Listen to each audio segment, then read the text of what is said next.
Assalamualaikum warahmatullahi wabarakatuh. Waalaikumsalam warahmatullahi wabarakatuh. Alhamdulillahilladzi wa kafa wassalamun ala ibadihi alladhina istafa. Qala Allah Ta'ala fi kitabihil karim. A'udzu billahi minasy syaithanir rajim. Yarfa'illahu alladhina amanu minkum والذين أوتوا العلم درجة فقد قال حبيبنا صلى الله عليه وسلم كن عالما أو متعلما أو مستمعا أو محبا فلا تكن خامسا فتعلم فقد قال حبيبنا صلى الله عليه وسلم ما من مسلم يصبح أذى من مرض إلا حط الله تعالى عز وجل بها سيئاته وفي رواية أخرى إلا يرفع الله تعالى عز وجل بها درجة. Yang dimuliakan Allah Subhanahu wa taala, pada pembahasan sebelumnya tadi kita telah membahas tentang lebih baiknya seseorang yang sebelum kematiannya diberikan penyakit oleh Allah. Penyakit kok baik? Ya. Bahkan Rasul Shallallahu Alaihi Wasallam beliau sebelum meninggal dunia pun juga diberikan sakit oleh Allah. Maka beliau Shallallahu Alaihi Wasallam menjelaskan, "Ma min muslimin, tidaklah daripada orang yang senantiasa menjaga keimanannya, menjaga hubungan hatinya dengan Allah, menjaga prasangkanya dengan Allah." Jadi bukan hanya sekedar beriman saja, bahkan menjaga senantiasa berprasangka baik kepada Allah. Sesuatu yang bahkan tidak baik menurut manusia, yang bahkan mungkin menurut mereka ini adalah penderitaan, kekurangan dan sebagainya. Tapi kalau kita berprasangka baik kepada Allah, wa khairan insyaallah, maka pasti akan mendatangkan kebaikan. Fadhanni bi khaira. Allah perintahkan, hendaklah kalian senantiasa berprasangka baik kepadaku, meskipun dalam keadaan susah, dalam keadaan sakit, dalam keadaan berkekurangan. Illa hattallahu ta'ala azza wa jalla biha sayyiatihi. Maka ketika seseorang itu diberikan penyakit oleh Allah, kemudian dia menjaga hubungan hatinya dengan Allah, dia berprasangka baik kepada Allah, maka sakitnya itu akan menjadi sebab Allah bersihkan dirinya. Allah Subhanahu wa taala gugurkan dosa-dosanya, dan Allah Subhanahu wa taala akan angkat derajatnya seperti mana derajat 40 orang wali yang berdoa. Kita orang biasa, Pak. Kita banyak dosa, kita bukan siapa-siapa. Sebenarnya Allah buka kepada kita satu peluang di mana kita itu menjadi sahibud doa, yang doanya itu sama dengan 40 wali berdoa. Satu wali saja berdoa ini mustajabah, diterima di sisi Allah. Bagaimana kalau 40 orang wali? Ini derajatnya orang sakit yang dia menjaga hubungan hatinya dengan Allah. Maka kalau kita sakit, hindari menggerutu, apalagi sampai mencela diri sendiri. Maka pada saat kita sakit, kita kemudian berprasangka baik, wa khairun insyaallah, pasti baik insyaallah. Wa fi riwayatin ukhra, dalam riwayat yang lain dijelaskan, illa yarfa'illahu ta'ala azza wa jalla biha darajah. Tidaklah seseorang itu diberikan penyakit oleh Allah, kemudian mampu menjaga hubungan hatinya dengan Allah, kecuali orang itu akan dimuliakan oleh Allah, akan diangkat derajatnya oleh Allah. Maka diulang lagi, kalau kita sakit, level pertama sakit kita 3 hari yang pertama, bahkan ini dijelaskan dari berbagai jalur riwayat kisah kehidupan Rasul. Dalam kisah kehidupan Rasul dalam kitab Hayatus Sahabat dijelaskan, barang siapa yang sakit, kemudian selama 3 hari dia pendam, dia simpan rasa itu dalam dirinya.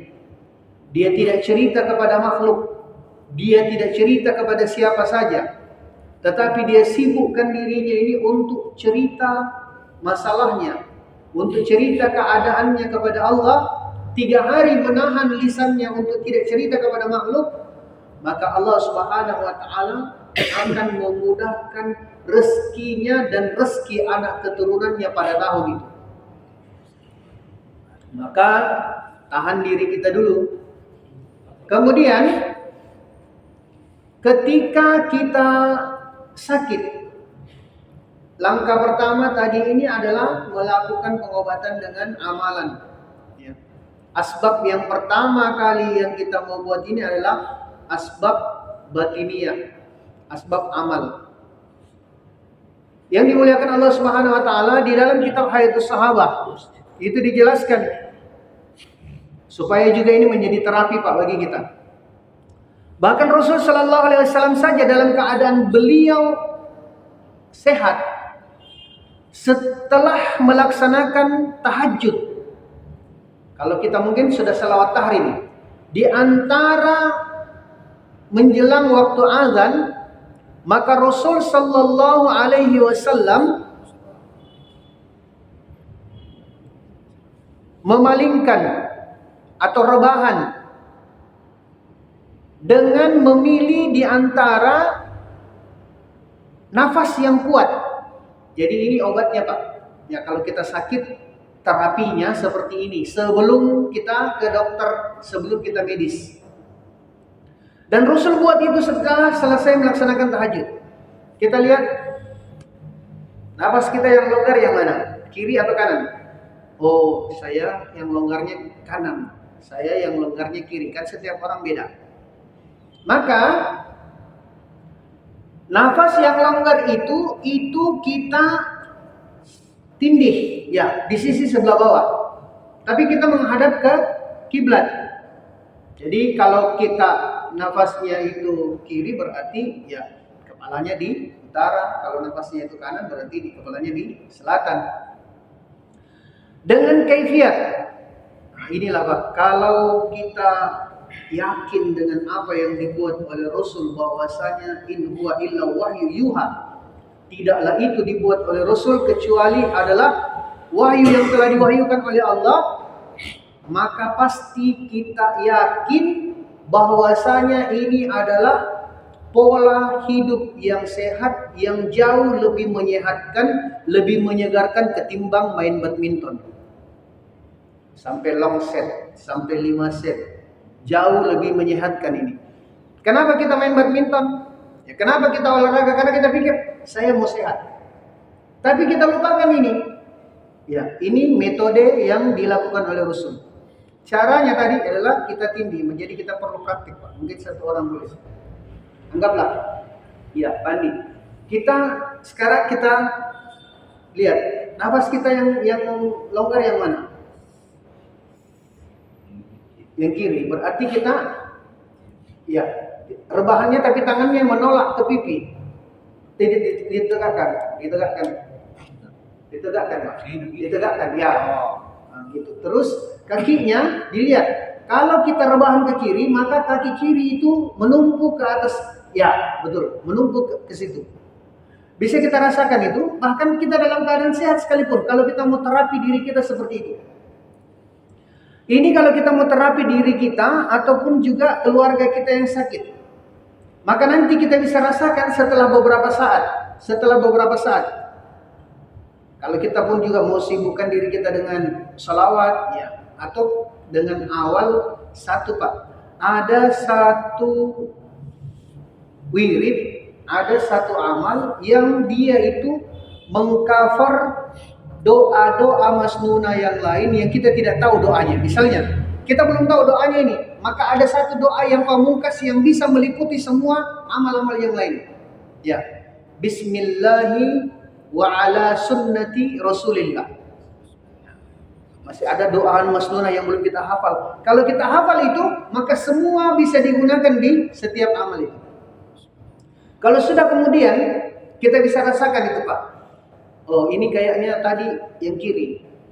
Insya Allah dia akan berpindah ke kanan dalam beberapa saat. Coba kita rasa. Kita tunggu sampai dia berpindah. Kalau dia berpindah, atau ini kan untuk menyamakan, Pak, menyamakan antara jantung dengan hati. Target kita ini adalah bagaimana supaya dia bisa sama, kemudian kita duduk iftirash. Sehingga nanti di situ kita akan mendapatkan kesehatan secara lahir dan secara batin, lahiriah dan batiniah. Maka nanti kalau sudah bisa seimbang, kalau tidak seimbang, Pak, kalau kita begitu berarti kemudian ternyata tidak seimbang, kembali kanan yang ringan, berarti kita balik ke kanan lagi. Sampai berkali-kali berbolak begitu, target kita adalah bagaimana kemudian dia itu bisa imbang. Berarti kalau dia bisa imbang berarti ya keseimbangan balancing daripada jantung dengan hati sudah mulai di situ dan kita boleh duduk iftirash. Baru kemudian kita buat amalan. Terlebih lagi orang sakit, Pak. Orang sakit, jangankan orang sakit, kita saja orang sehat, Pak. Kalau kita rebahan, kita tidur, disinilah hebatnya. Allah tunjukkan kepada kita semua keagungan, kemuliaan yang Allah Subhanahu wa Ta'ala berikan itu di alam bawah sadar kita, Pak. Tidak ada orang yang dia itu kalau sehat, yang dia itu tidur satu posisi sampai 3 jam. Kalau satu posisi kita tidak berubah, Pak, rusak kita punya badan. Rusak kita punya daging. Dan Allah Subhanahu wa Ta'ala menunjukkan kepada kita semua untuk menjadi pelajaran, untuk bagi afala taqilun, afala tatafakkarun, bahkan banyak sekali rujukan ayatnya itu untuk dilihat. Ternyata boleh kalau kita berjaga, Pak. Ya kita security dan sebagainya, lihat. Orang akan bergerak, digerakkan oleh Allah Subhanahu wa Ta'ala untuk kemudian badannya itu supaya tidak rusak. Jadi sebenarnya kalau ada keluarga kita yang sakit, paling lama dia 3 jam kita datang rubah posisinya. Kalau dia yang tidak bisa bergerak, kita datang rubah posisinya. Bahkan kalau perlu kita arahkan seperti itu. Yang mana yang ringan pernapasannya maka kita balikkan ke situ.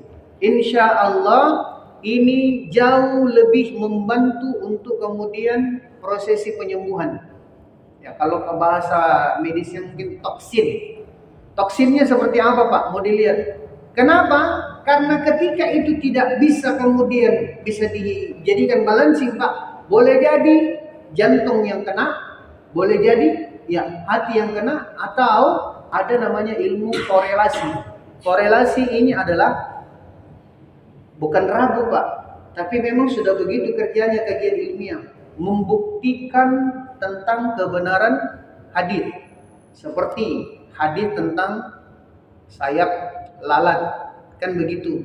Kalau ada minuman yang dia itu disinggai lalat, maka kita dapat lalatnya dicelup aja sekalian.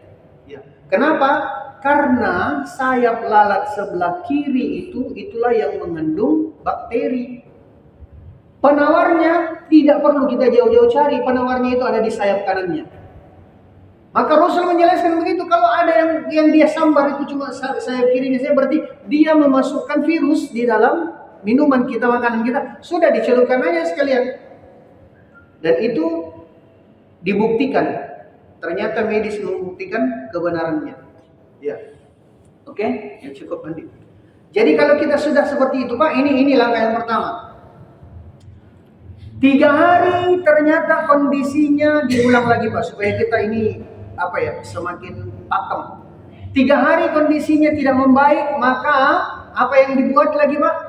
Di 3 hari kedua, untuk laki-laki membacakan surah Yusuf, untuk perempuan membacakan surah Maryam. 3 hari yang kedua. Ketika kemudian kita membacakan ini dan baik dia Pak, berarti kembali ke Al-Fatihah. Tapi kalau ternyata dia semakin memburuk Pak, maka kita sudah membacakan Al-Kahfi. Maaf Pak, ini sudah ada sinyalnya ini. 12 hari saja masa menunggu kalau orang memang dia itu sudah dekat kepada kematian. Maka ini sudah 9 hari. Selesai kita tunaikan haknya Pak. Dia punya hak itu, kita punya kewajiban. Kita tunaikan haknya membacakan kepadanya surah Al-Kahfi. Ternyata hari ke-10 dia semakin menurun, semakin drop. Jadi kalau semakin drop Pak, sudah makanannya Yasin, panggil memang itu semua. Anaknya yang di luar pulau, yang merantau, apa semua panggil ini, tapi pulang ini. Jangan kemudian ditunggu sakaratnya. Ini sudah alamat Pak, seperti itu. Makanya biasa orang maaf, ya. Terkadang Pak, kalau disampaikan ini dalam kajian umum, ada orang yang merasa sakti, dia terkadang marah, wah dibuka saya punya ilmu. Padahal ilmu tidak boleh ditutup-tutupi. Supaya nanti dibilang, malam bide narapi itu sih halena, bukan narapi Pak. Memang kaidahnya sudah ada. Kan ada orang yang memang sudah buatkan begitu. Masuk ke hari ke-10 dia bilang, sampai mana panggil dia datang. Akhirnya kan dia jadi masyhur. Ya, kelihatan seperti orang sakti. Kenapa? Karena dia sembunyikan ilmunya. Padahal ini tidak boleh disembunyikan. Dipanggil ahli keluarganya dan sebagainya. Sehingga kemudian kita buatkan amalan yasinan. Dan nanti untuk kemudian sampai kepada talqinnya, di situ kembali lagi nanti Pak. Bagaimana untuk mentalkinkan? Saya hanya ingin cerita dulu. Dan saya terobsesi ketika Amir Syab Pak Gunawan sampaikan pentingnya kita menzakarahkan ini. Dokter lihat ini keadaannya seperti apa. Wah, ini DB-nya semakin menurun. Akhirnya ada 20 orang masuk di ruang ICU, dikelilingi ranjangnya. Kemudian bingung mau buat apa. Diputar di handphone murattal. Kemudian ada yang membaca Yasin, ada yang menangis, ada yang mentalkinkan. Itu pun cara talkinnya itu keliru. Akhirnya saya diberitahu bisa datang kita lihat kondisinya. Begitu saya datang, Allahu Akbar. Saya cuma minta Pak, tabib yang tidak bisa menahan suaranya keluar dari ruangan. Yang bisa menahan suaranya boleh kita jadikan ini pelajaran. Akhirnya saya meminta orang-orang ini untuk menyingkir, untuk tidak berada di sisi ranjang. Biarkan saya berdua. Ditenangkan Pak. Begitu saya lihat, Allahu Akbar, seperti orang kebingungan. Matanya liar apa dan sebagainya. Saya lihat, ya Allah, ini mau ditenangkan. Bahkan ketika dibuatkan amalan yang pertama, Al-Fatihah yang pertama tadi 7 kali itu sudah selesai, kemudian ditiupkan di telinganya, itu sudah kelihatan agak tenang, tapi masih agak bingung. Kenapa? Saya lihat, ini berarti masih ada suara yang lain. Ternyata murattal Pak, yang di handphone, suara mengaji itu. Jangan kita bilang membantu untuk kita orang-orang yang sedang tidak berjuang. Dia ini sedang berjuang Pak, namanya laqinu mautakum. Jadi sudah jelas itu, dia sudah berada dalam keadaan talaqi, untuk kemudian ditalkinkan, untuk kemudian dibujuk. Bahkan murattal itu saya minta untuk dimatikan. Begitu dimatikan, tidak ada suara, maka yang kedua kalinya saya buat Al-Fatihah itu. Kemudian saya tiupkan, alhamdulillah sudah mulai tenang. Jadi kalau ditenangkan dulu, kalau sudah tenang kemudian dibuatkan 1 kali ini untuk niat talqin. Baru kemudian setelah itu kalau sudah betul-betul tenang, kita bujuk, kita rayu untuk kita talqinkan. Hati-hati ketika mentalkin. Kapan kita keliru ketika mentalkin, tidak tahu keadaan orang yang ditalkin Pak. Hati-hati. Tidak semua orang yang sakaratul maut itu ditalkin dengan la ilaha illallah. Kalau kondisinya dia ini sudah masyaqqah, maka jangan kita talkin dengan talkin penuh la ilaha illallah. Kenapa? Kalau dia la ilaha langsung mati Pak, bagaimana coba? Mati dalam keadaan apa? Tidak ada Tuhan. Tidak ada Tuhannya, dia mati. Jadi dilihat kondisinya, ya. Ini masyaqqah. Oh, sudah tidak seperti itu talqinnya. Jadi talqin untuk orang yang masyaqqah ini cukup dengan lafaz Allah. Maka kalau dikaji itu lafaz Allah, Pak, kalau dia bilang A kemudian meninggal dunia, alif di lafaz Allah itu bermakna Allah.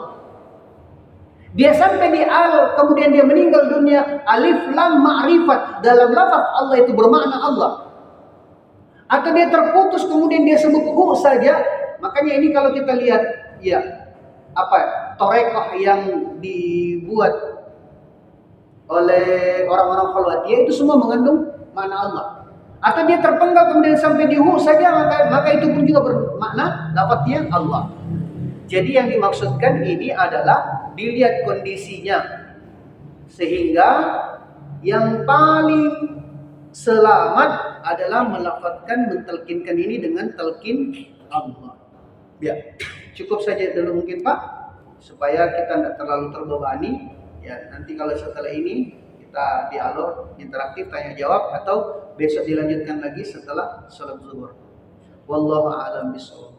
Subhanakallahumma wa bihamdika nashhadu an la ilaha illa anta nastaghfiruka wa natubu ilaik. Subhana rabbika rabbil izzati amma yasifun wa salamun alal mursalin walhamdulillahi rabbil alamin. Wassalamu alaikum warahmatullahi wabarakatuh.